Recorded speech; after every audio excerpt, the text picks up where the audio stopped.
Selamat berjumpa kembali dalam layanan audio Sahabat Seperjalanan. Hari ini adalah hari Selasa 30 September 2025. Tema renungan saat teduh kita dengan judul yang terpenting dalam hidup. Firman Tuhan terambil dalam Lukas 5 ayat ke-10 sampai dengan ke-11. Demikian juga Yakobus dan Yohanes anak-anak Zebedeus yang menjadi teman Simon. Kata Yesus kepada Simon, "Jangan takut, mulai dari sekarang engkau akan menjala manusia." Dan sesudah mereka menghela perahunya ke darat, mereka pun meninggalkan segala sesuatu lalu mengikut Yesus. Mari kita berdoa. Bapa yang di dalam surga, biarlah kami boleh belajar untuk memahami apa yang penting, apa yang kurang penting, dan apa yang tidak penting dalam hidup, sehingga kami benar di dalam memprioritaskan dan jangan sampai salah dalam memprioritaskan hidup. Dalam nama Tuhan Yesus kami berdoa. Amin. Shalom sahabat seperjalanan yang dikasihi Tuhan, apa yang terpenting dalam hidup? Maka sewaktu pertanyaan ini ditanyakan kepada sahabat seperjalanan, biasanya akan memiliki jawaban yang berbeda. Beberapa waktu yang lalu saya melayani seorang jemaat yang terkena tumor di bagian pipi, dan itu besarnya itu sampai seperti telur angsa.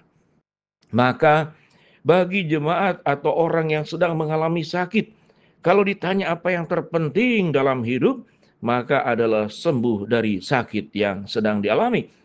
Tetapi waktu kita bertanya kepada orang yang sehat, maka jawabannya bisa beda-beda. Orang yang sakit, harapannya cuma satu, sembuh dari sakit. Tetapi orang yang sehat, sewaktu ditanya, jawabannya bisa macam-macam. Mengapa bisa macam-macam? Karena keinginannya juga macam-macam. Sewaktu sakit, semua orang sakit, keinginannya sama, sembuh dari sakit. Tetapi sewaktu sehat, keinginannya apa? Sangat banyak sekali. Ketika kita melihat, bagi mereka yang sedang berjuang dalam pendidikan, berharap dia bisa S2 atau S3, maka yang terpenting adalah gelar yang bisa didapat. Bagi mereka yang seorang pebisnis, yang dalam usaha, di dalam mencari kehidupan ekonomi yang lebih baik, maka yang terpenting adalah pemasukan finansial yang makin baik, kesuksesan di dalam mencapai katakanlah menjadi orang kaya. Kalau berbicara tentang apa yang terpenting bagi orang yang memperjuangkan katakanlah ingin punya penampilan yang cantik, ingin punya badan yang proporsional, maka yang diperjuangkan adalah kecantikan. Yang diperjuangkan adalah kesehatan yang semakin baik.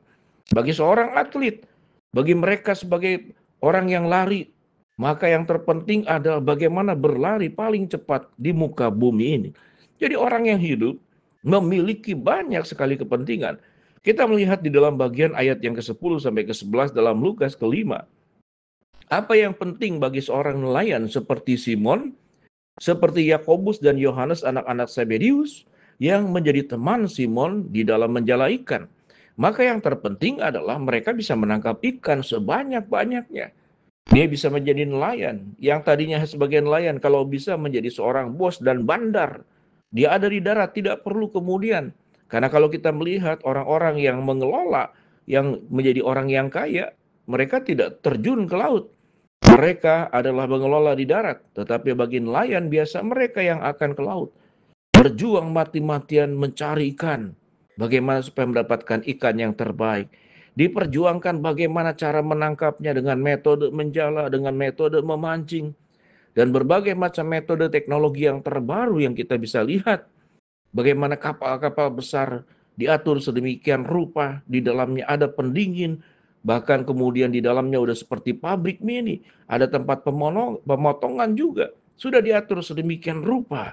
Maka yang terpenting awalnya adalah buat Simon, termasuk Yakobus dan Yohanes, adalah mendapat ikan yang sebanyak-banyaknya. Dan kalau Yesus kemudian memberikan pengajaran, dan kita sudah mendengar bagian firman Tuhan yang sebelumnya, diberkati karena taat. Mereka itu menangkap ikan, lalu Yesus memberikan, aku akan menjadikan engkau setelah mereka menangkap ikan yang banyak. Dari nasihat, daripada Tuhan Yesus, engkau akan kujadikan sebagai penjala manusia. Sebuah pengajaran yang luar biasa. Yang tadinya menjala ikan, sekarang menjala manusia. Apakah waktu menjala manusia kemudian ikan ditinggalkan? Tentu dalam kehidupan kita tidak seperti demikian. Kita masih membutuhkan nafkah. Kita berjuang bekerja memang mencari uang. Uang itu untuk siapa? Uang tidak jahat. Uang adalah bagian daripada sebuah penghargaan dari kerja keras kita. Tetapi di dalam semuanya itu, kalau semata-mata untuk kaya, semata-mata untuk ikan, pada saat kita mati, seperti orang sakit yang saya jelaskan tadi, ada tumor di bagian katakanlah pipinya, maka harapannya adalah sembuh, bukan untuk menjadi kaya. Harapannya adalah sehat, bukan untuk menjadi orang-orang hebat. Demikian juga, suatu hari kelak nanti ikan kita tidak bisa kita makan, karena kita akan mengalami kematian. Kemudian apa? Semua yang kita dapatkan pun akan kita tinggalkan karena kita akan mengalami kematian. Sehingga yang terpenting adalah menjala manusia. Ada dua pemahaman tentang manusia yang dijala. Pertama, kita harus yakini bahwa orang yang dekat dengan kita, mereka percaya kepada Kristus sebagai jalan satu-satunya keselamatan untuk mendapatkan hidup yang kekal. Itu adalah disebut dengan menjala manusia. Jadi jangan menjadi orang-orang yang terhilang karena tidak percaya kepada Kristus. Tetapi yang kedua, setelah percaya kepada Kristus, banyak juga yang katakanlah berjalan salah. Sekalipun sudah dimiliki oleh Kristus, sekalipun sudah mendapat jaminan kehidupan kekal, tapi jalannya salah, kehidupannya tetap berdosa. Jadi orang yang sudah percaya kepada Kristus tidak serta-merta hidupnya benar. Banyak bahkan anak-anak rohaniawan, anak-anak majelis, anak-anak tetua gereja, tetapi anaknya hidupnya itu berantakan. Mengapa? Karena orang tuanya tidak memperhatikan untuk menjala manusia dalam keluarganya.